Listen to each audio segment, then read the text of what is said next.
জবাব, আমার নবীর মাজারে আর দরবারে যা চলবে না, দুনিয়ার মাজারেও তা চলতে পারে না।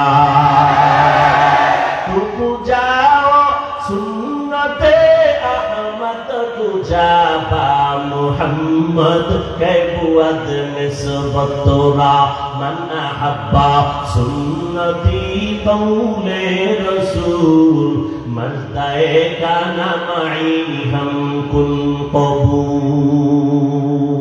আল্লাহ তাআলা বলেন, আমি আল্লাহ তোমাদের নেক আমল করার জন্য পাঠাইলাম। আইয়ুকুম আহসানু আমালা, আল্লাহ আহসানু আমালা বলেন নাই। আল্লাহ ভালো আমল দেখবেন, বেশি আমল দেখবেন না। বেশি আমল না ভালো আমল?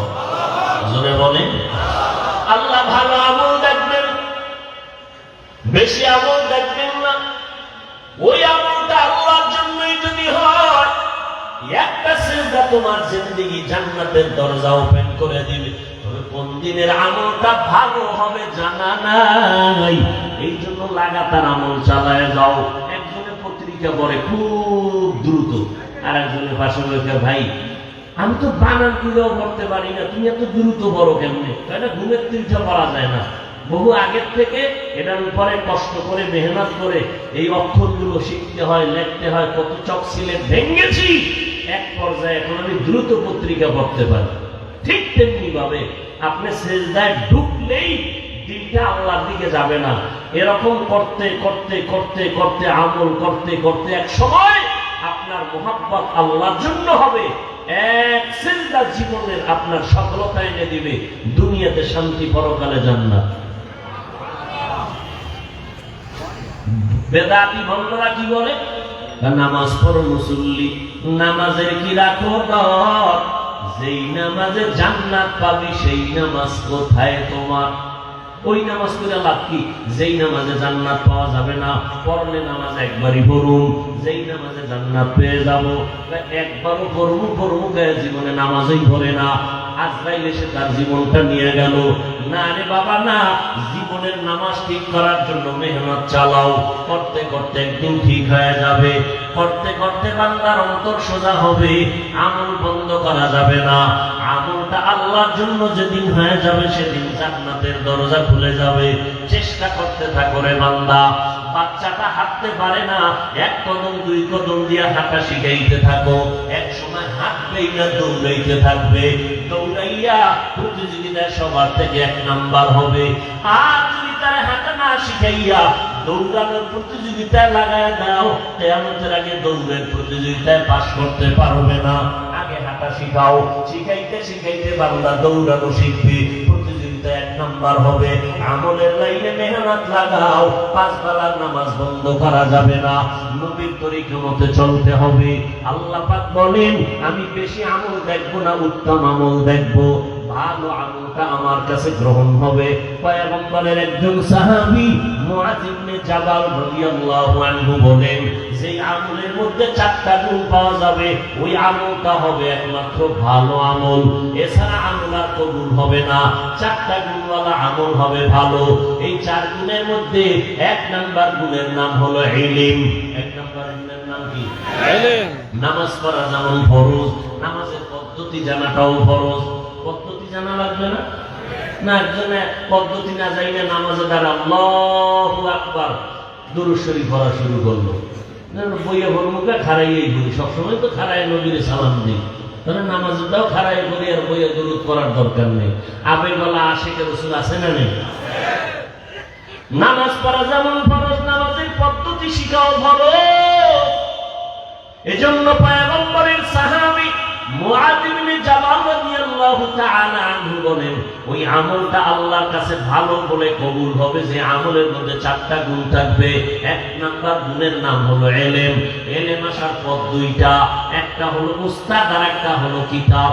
একটার নাম রিজালুল্লাহ আর একটার নাম কিতাবুল্লাহ। আল্লাহর প্রতিনিধি দল, আল্লাহর পক্ষ থেকে দেওয়া কিতাব। আল্লাহর প্রতিনিধি দলের মধ্যে ব্যক্তি যারা, শ্রেষ্ঠ ব্যক্তি রাহমাতুল লিল আলামিন। আর আল্লাহর দেওয়া কিতাবের মধ্যে শ্রেষ্ঠ কিতাব হলো কোরআনুল কারীম। কোরআন আছে নবী নাই, এখন কোরআন শিখার ওস্তাদ পাবো কই? কিয়ামত পর্যন্ত নবী আর আসবেন না।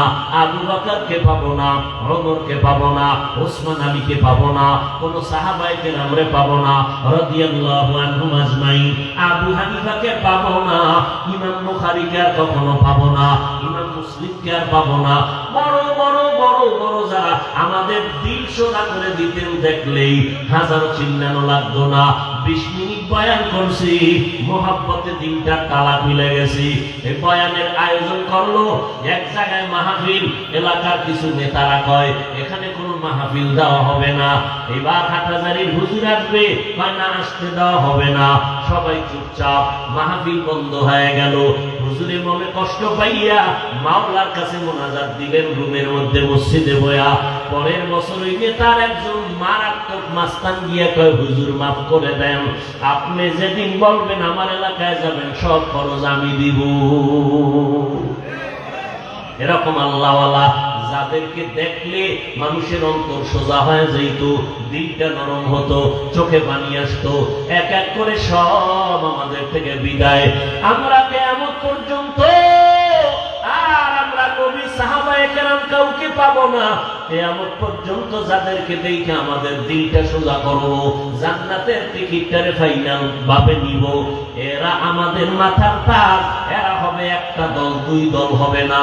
এই দলটার নাম একমাত্র শুধুমাত্র কেবলমাত্র উলামায়ে আহলে হক। উলামায়ে আহলে হক এরা নবীর ওয়ারিস, এদের মাধ্যমে জান্নাতের পথ খুঁজো। নবীর তরিকার লাইনটা খুঁজিয়া নিজে আমলের ময়দানে আগাও, ইলম অর্জন করো উলামায়ে কেরাম থেকে। উলামা বহু বছর, তার এক বছর হলো আলেম। ইলম শিখলে আলেম হওয়া যায়। কেমন? কোরআন হাদিসের ইলম শিখছি, এজন্য তিনি আলেম। আল্লাহ তাকে মুহাব্বতের নজরে নবীর মাধ্যমে বলেছেন এরা নবীর ওয়ারিস, আম্বিয়ায়ে কেরামের। টাকা পয়সা ওয়ারিস না, এরা ইলমে নবুবী, ইলমে ওয়াহির ওয়ারিস। উলামায়ে কেরামের সামনে থাকো, তাদেরকে দেখে নিজের জিন্দেগি সুন্দর করে নাও। বিরোধিতা করবা না, কপাল ফুলতে সময় লাগবে না। উলামায়ে আহলে হকের অনুসরণ করো, তাদেরকে দেখে দেখে কোরআনের ইলম অর্জন করো। মুআয ইবনে জাবাল নবীর সাহাবী রাদিয়াল্লাহু আনহু বলেন, আল্লাহর কাছে ওই আমলটা বেশি প্রিয়, বেশি ভালো যে আমলের মধ্যে 4টা গুণ থাকবে। 1 নাম্বার গুণের নাম ইলম, 2 নাম্বার গুণের নাম বিশুদ্ধ নিয়ত। বিশুদ্ধ قال النبي صلى الله عليه وآله وسلم إنما الأعمال بالنيات। পয়গম্বর বলেন সব আমলের ফলাফল হবে নিয়তের উপরে নির্ভর। ভালো নিয়তে আমল করবা, ফলাফল ভালো। খারাপ নিয়তে করবা, ফলাফল খারাপ। قال النبي صلى الله عليه وسلم نية المؤمن خير من عمله। ভালো নিয়তটা আমলের থেকেও বড় দাম। এজন্য আল্লাহ পাক রব্বুল আলামিন বলেন, বান্দা যত আমল করবা সব একমাত্র আমার রবের জন্য। খবরদার আমল করতে গিয়া রবের সাথে অন্যকে অংশীদার বানাইবা না। ফামান কানা ইয়ারজু লিকা রাব্বিহি ফালইআমাল আমালান সালিহা ওয়া লা ইউশরিক বিইবাদাতি রাব্বিহি আহাদা। একমাত্র আল্লাহর জন্য ইবাদত হবে, শিরিক করা যাবে না। ওয়া মা উমিরু ইল্লা লিয়াবুদুল্লাহা মুখলিসিনা লাহুদ্দিন।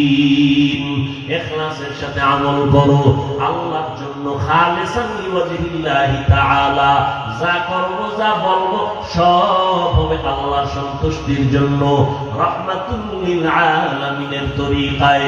এজন্য ইব্রাহিম নবী আল্লাহর কাছে দোয়া করলেন, ইন্না সালাতি ওয়া নুসুকি ওয়া মাহইয়ায়া ওয়া মামাতি লিল্লাহ ওয়া মামাতি লিল্লাহি রাব্বিল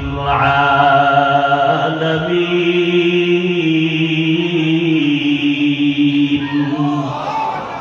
আমার নামাজ, আমার কুরবানি, আমার বেঁচে থাকা, মরে যাওয়া কার জন্য? জোরে বলেন। একমাত্র আল্লাহর জন্য। ব্যবসা করি কার জন্য? ও ব্যবসায়ী ভাইরা, আল্লাহর জন্য যদি ব্যবসা করেন, এই ব্যবসা আপনাকে জান্নাতে নিবে। এই লেখাপড়া করেনওয়ালা, ডাক্তারি পড়েন, ইঞ্জিনিয়ারিং পড়েন, লেখাপড়াটা যদি আল্লাহর জন্য হয়, লেখাপড়া জান্নাতে নিবে। বলে আমি ডাক্তারি কেমনে আল্লাহর জন্য পড়বো?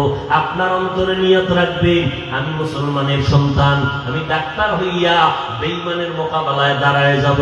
সারা দুনিয়ার বিদুর্মীরা, বেঈমানেরা যদি হঠাৎ করে বলে মুসলমানের চিকিৎসা সেবা বন্ধ করে দাও, ঔষধ সরবরাহ বন্ধ করে দাও, মুসলমানের আমরা চিকিৎসা দিব না, আমগো মুসলমান ডাক্তারেরা দাঁড়াইয়া বেঈমানের মোকাবেলায় বলবা, এ জগতের বেঈমানের দল, তোরা যদি আমগো মুসলমানের চিকিৎসা না দাও, আমাদের কোনো পেরেশানি নাই, ইনশাআল্লাহ আমাদের মুসলমানের চিকিৎসার জন্য আমরা মুসলমান ডাক্তারেরাই যথেষ্ট। তাহলে ডাক্তারি করা খারাপ না ভালো? কার জন্য বড়? আল্লাহর জন্য, নবীর তরিকায়। নামাজটা ঠিক মতো পড়বা। ও যুবক, স্কুলে পড়ো, কলেজে পড়ো, নামাজ বাদ দেওয়া যাবে? যাবে না। তোমার মতো কত যুবক স্কুল কলেজে পড়িও 5 বেলার নামাজ পড়ে। তোমার মতো যুবক চাকরি করে 5 ওয়াক্ত নামাজ পড়ে। একটু নিজের বিবেকটাকে প্রশ্ন করো, তুমি কেন পারবা না? নিয়তটা সহি কইরা তুমি চলো, তোমার নিয়ত অনুযায়ী আল্লাহ বরকত দান করবেন। তোমার মতো কত বান্দা রাস্তায় গাড়ি চালায়, নামাজ ছাড়ে না, বালিশে মাথা লাগাইয়া যখন ঘুমাইতে যাও নিজেকে একটু প্রশ্ন করিও, আমার মতো বান্দা যুবক যদি গাড়ি চালাইয়া নামাজ পড়ে, আমি কেন নামাজ পড়তে পারি না? আমি তো মুসলমান, আমি আল্লাহ মানি, নবী মানি, কোরআন মানি, হাদিস মানি, কিয়ামত মানি, আমি কেন নামাজ পড়তে পারি না? ও আল্লাহর বান্দারা, আপনাদের মতো কত আল্লাহর গোলাম চাকরি করে নামাজ পড়ে, ব্যবসা করে নামাজ পড়ে, নদীর মধ্যে মাছ ধরে নামাজ ছাড়ে না, কৃষি কাজ করে গামছা বিছাইয়া নামাজ পড়ে, নামাজ বাদ দেয় না। আপনি কেন পারবেন না? এরপর দাঁড়ালেন আম্মা জানেরা, আপনাদের মতো কত মা এই এলাকায় অভাব নাই, 5 বেলার নামাজ পড়ে, তাহাজ্জুদ পড়ে।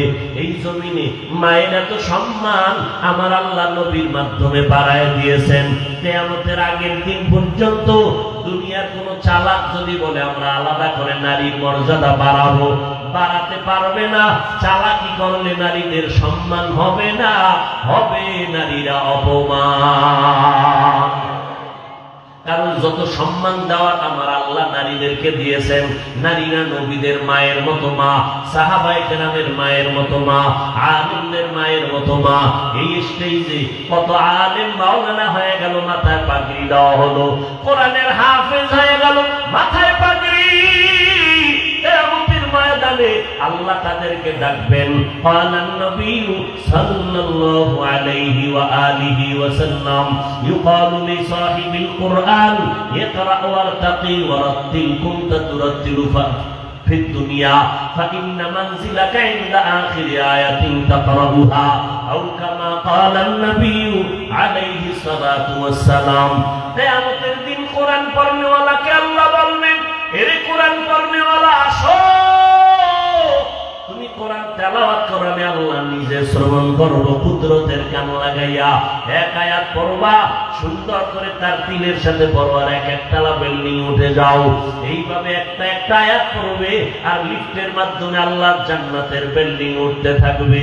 আল্লাহর নবী অন্য হাদিসে বলেন, ক্বালান নবিয়্যু সাল্লাল্লাহু আলাইহি ওয়া আলিহি ওয়া সাল্লাম, মান ক্বারাআল কুরআনা ফাস্তাযহারাহু ফাআহাল্লা হালালা ওয়া হাররামা হারামা আদখালাহুল্লাহুল জান্নাহ ওয়া শাফাআহু ফি 'আশারাতিন মিন আহলি বাইতিহি কুল্লুহুম ক্বাদ ওয়াজাবাত লাহুন নার আও কামা ক্বালান নবিয়্যু আলাইহি সালাতু ওয়াস সালাম। কিয়ামতের ময়দানে একজন কোরআন পড়নেওয়ালা যারা আল্লাহর নবীর তরিকার উপরে জীবন চালাইলো, হালালের উপরে হারামকে বর্জন করলো, হাসরের ময়দানে আল্লাহ বলবেন, আমার কোরআন পড়নেওয়ালারা কই?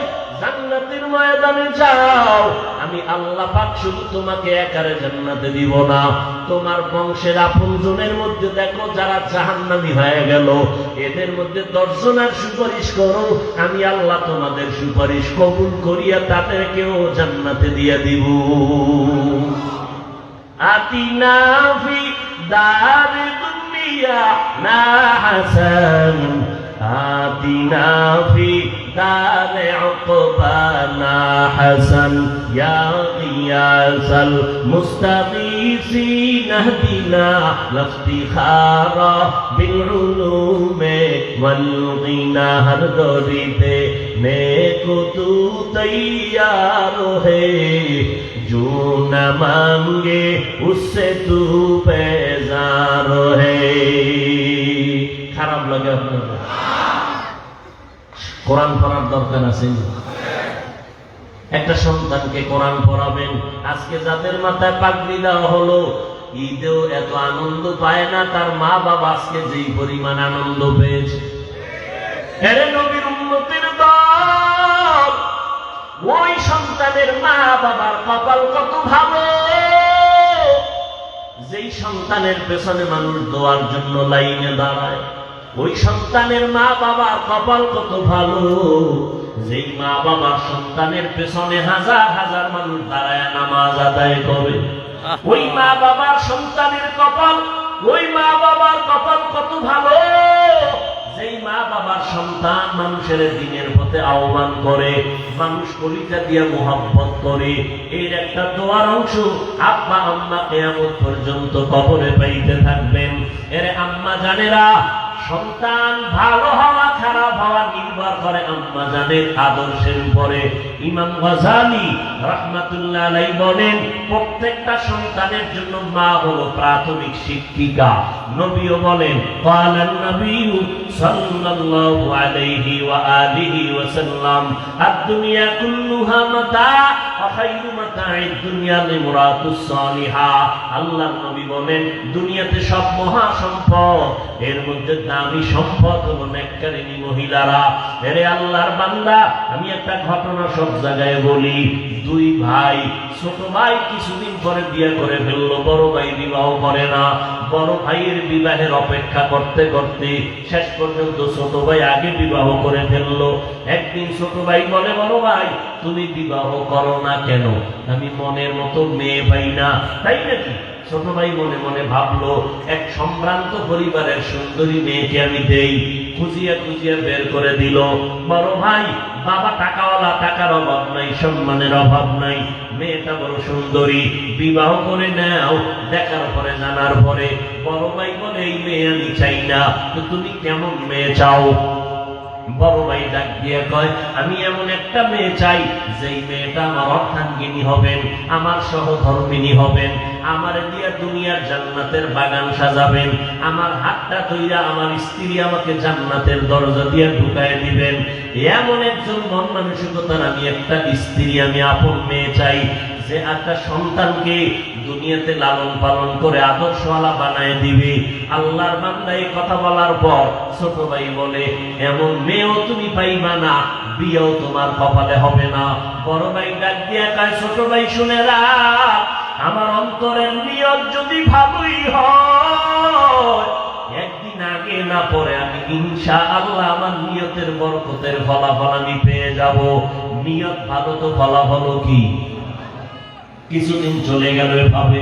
হঠাৎ করে খবর পাইছি, এলাকার পাশের একটা এলাকায় মসজিদে বড় একজন আল্লাহওয়ালা আসেন মাঝে মাঝে, আইসা ওখানে থাকেন 2-4 দিন, মানুষের জন্য দোয়া দায়ী করেন। এবার ওই বড় ভাইটা চলে গেল ওই বুজুর্গের কাছে দোয়া নেওয়ার জন্য, আল্লাহওয়ালার কাছে। সকালবেলা যাইয়া দোয়া চাইলেন, হুজুর একটু দোয়া করে দেন। বিবাহ করেছো? না, আমি বিবাহ করি নাই। হুজুর দোয়া করবেন। এমন টাইমে একটা মসজিদের জানালার বাহির থেকে পর্দা রক্ষা করে যুবতী একটা মেয়ে হুজুরকে সালাম দিলেন, সালাম আলাইকুম। ওয়ালাইকুম আসসালাম। এ তুমি? আমি এলাকার একজন যুবতী মেয়ে। কেন আসছো? হুজুর আমার আব্বা জান ঘরের মধ্যে অনেক অসুস্থ, আপনি একটু দোয়া করবেন। হুজুর বললেন, মা তোমার বিবাহ হয়েছে নি, দাম্পত্য জীবন শুরু করছো নি? মেয়েটা বলে, না করি নাই। কেন করো নাই রে মা? তোমার বয়সটা কত? বলে, বয়স আমার সীমানার অতিক্রম হতে চলছে, বিয়ে কেন বসো না? মেয়েটা ডাক দিয়া কয়, হুজুর মনের মতো যুবক ছেলে পাই না। কেমন ছেলে তুমি চাও? বলে, আমি একটা এমন ছেলে চাই যেই স্বামী হইয়া আমার হাতটা ধরে আমার জান্নাতের ভিতরে ঢুকায় দিবে, আর একটা সন্তান আমাকে দিবে, যে সন্তান দুনিয়ার মানুষকে জান্নাতের পথে রাখবে। এইবার যুবক ছেলেটা ওই যুবতী মেয়ের কথা শুনিয়া ওই বড় ভাই আল্লাহ আল্লাহর পাশে বসে কয়, হুজুর বেয়াদবি মাফ করবেন, আমিও বিবাহ করি না, এমন একটা মেয়ে আমি আশান্বিত, একটু যদি আপনি মধ্যস্থা হইয়া ব্যবস্থা করে দেন, আমি মেয়েটাকে বিয়ে করতে রাজি। খবর নিয়ে দেখলো আর্থিক অবস্থা তেমন ভালো না। আল্লাহর বান্দা বলে, আমার অর্থের দরকার নাই, আমার দিনদারি দরকার, আমি টাকা চাই না, আমি জান্নাতের বাগান সাজাইতে চাই। জান্নাতের বাগান সাজাইতে টাকা লাগে না, আমলের ময়দান লাগবে, আমলওয়ালা মহিলা লাগবে। এবার বিবাহ হইয়া গেল, স্বামী আর স্ত্রী দুজন এক মনের হয়ে গেল। ফজরের নামাজ পড়ে যে আগে উঠবে স্বামী উঠলে স্ত্রীকে ডাকে, স্ত্রী ঘুম থেকে উঠলে স্বামীকে ডাক দেয়। এইভাবে নামাজটা পড়ে। দুনিয়া সব একদিক, আর আল্লাহর মহব্বত আর ইবাদত আর একদিক। নামাজ পড়ে পড়ে রাতের বেলা দরুদ দোয়া করে, আল্লাহ এমন একটা সন্তান তুমি আমাদের দাও যেই সন্তানের মাধ্যমে হাজারো মানুষ দিনের পথ খুঁজে পাবে, দুনিয়ার মানুষ দিনের লাইনে আসবে। আল্লাহ পাক রব্বুল আলামিন স্বামী আর স্ত্রীর চোখের পানি কবুল করেছেন, একটা নেককার সন্তান দান করলেন। আব্বা আম্মা কষ্ট করে সন্তানটারে বড় বানাইলেন। সন্তানটাকে বড় বানাইয়া যখন উপযুক্ত বয়সে হয়ে গেল, আল্লাহ পাক রব্বুল আলামিন খেদমতের রাস্তা করে দিলেন। ওই সন্তান এমন বীর পুরুষ হয়ে গেল। এক সময় আল্লাহ তার এত শক্তি দান করলেন, সিরিয়া মিশর হাতের মুঠায় নিয়ে নিলেন। বাইতুল মাকদিস জেরুজালেম ওই বেঈমানদের হাত থেকে মুসলমান ওই বান্দা হস্তগত করে ফেললেন। যার এক বেঈমানের জুলুম থেকে বাইতুল মাকদিসকে হাতে নিয়েছেন বীর পুরুষ, ইতিহাসের পৃষ্ঠায় আজ তার নাম স্মরণ করে সারা দুনিয়াবাসী। গুগলের মধ্যে নামটা লিখে সার্চ দাও, ওই সন্তান আর কেউ নাই, সুলতান সালাউদ্দিন আইয়ুবী রাহমাতুল্লাহ আলাইহি। কেমন ভাইয়ের সন্তান, এরা আপনার জানেরা সন্তান ভালো না খারাপ হবে মায়ের আদর্শের কারণেই হবে। এজন্য আম্মা জান সন্তানকে ডাক্তার বানাবেন, ইঞ্জিনিয়ার বানাবেন, খবরদার বেয়াদব বানাবেন না। সন্তান যেন আলেমেরকে কষ্ট না দেয়, আপনার সন্তানের আদর্শ আর ব্যবহারে যেন মুরব্বীরা কষ্ট না পায়, আপনার সন্তানের আচরণে বন্ধু বান্ধবেরা কষ্ট না পায়। বরং এমন সন্তান আদর্শওয়ালা বানাবেন, সন্তানের কথায় যেন মানুষ দোয়া করে, আর এই দোয়ার অংশ আপনি মা কবরে পাইতে থাকেন। এরে নবীর উম্মতের দল, এই জন্য মুআয ইবনে জাবাল বলেন, আল্লাহ ভালো আমল চায়, বেশি আমল চায় না। তবে ভালো আমলের জন্য চারটা গুণ লাগবে। এক নাম্বার গুণ লাগবে ইলম, দুই নাম্বার গুণ লাগবে বিশুদ্ধ নিয়ত, তিন নাম্বার গুণ লাগবে ধৈর্য। ধৈর্য না থাকলে বান্দা আমলে আগাইতে পারবে না। ধৈর্য না থাকলে বান্দা নামাজে দীর্ঘ টাইম দাঁড়ায় থাকতে পারবে না, সিজদায় গিয়ে সময় ব্যয় করতে পারবে না। ধৈর্য না থাকলে বাতিলের মোকাবেলাও করা যাবে না। এজন্য আল্লাহ কোরআনে বলেন, ধৈর্য ধারণ করে যারা করবে আমি তাদের দুইটা পুরস্কার দান করব, একটা দুনিয়ায় আর একটা আখিরাতে দান করব।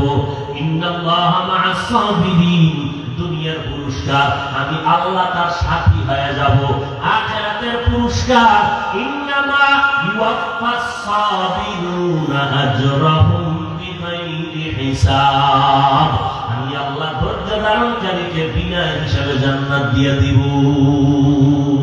ইয়া আইয়ুহাল্লাযীনা আমানু ইসবিরু ওয়া সাবিরু ওয়া রাবিতু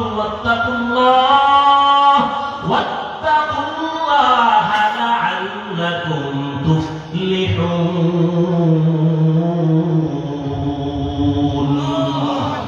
ধৈর্য ধারণ করো, ধৈর্যের উপরে মজবুত হয়ে থাকো, না হয় কামিয়াবি হতে পারবে না।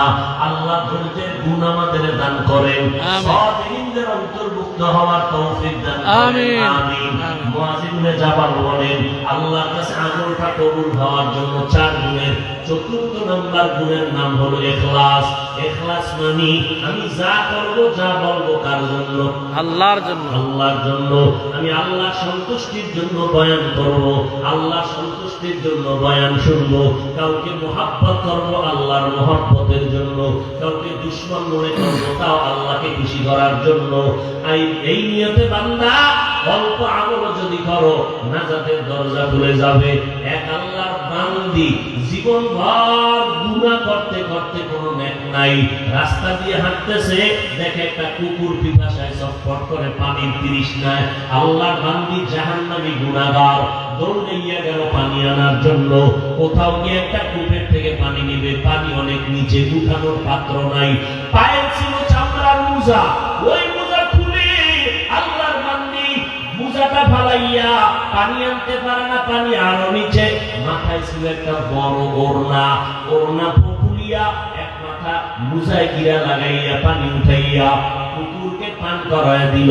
মদিনার নবী সাহাবায়ে কেরামদেরকে বলেন, ও সাহাবায়ে কেরাম, এই আল্লাহর বান্দি এই সওয়াবের কাজটা করার কারণে আল্লাহর গায়বী আওয়াজ এসে গেল, ও জাহান্নামী নারী, তুমি যে একটা কুকুরকে পানি পান করাইয়া ওরে ঠান্ডা করে দিয়েছো, তোমার জীবনের গুনাহগুলো মাফ হয়ে গেছে। এজন্য ইখলাসের আমল বড় দামি। নবী বলেন, আখলিস দীনাকা ইয়াকফিকাল আমালুল কলিল। অল্প আমল নাজাতের জন্য যথেষ্ট হবে যদি আল্লাহর জন্য হয়। নামাজ পড়ব আল্লাহকে রাজি করার জন্য। ও যুবক, কয়দিন আর দুনিয়ার যৌবনের বাহাদুরি করবারে বাবা, মনটাকে বুঝাও।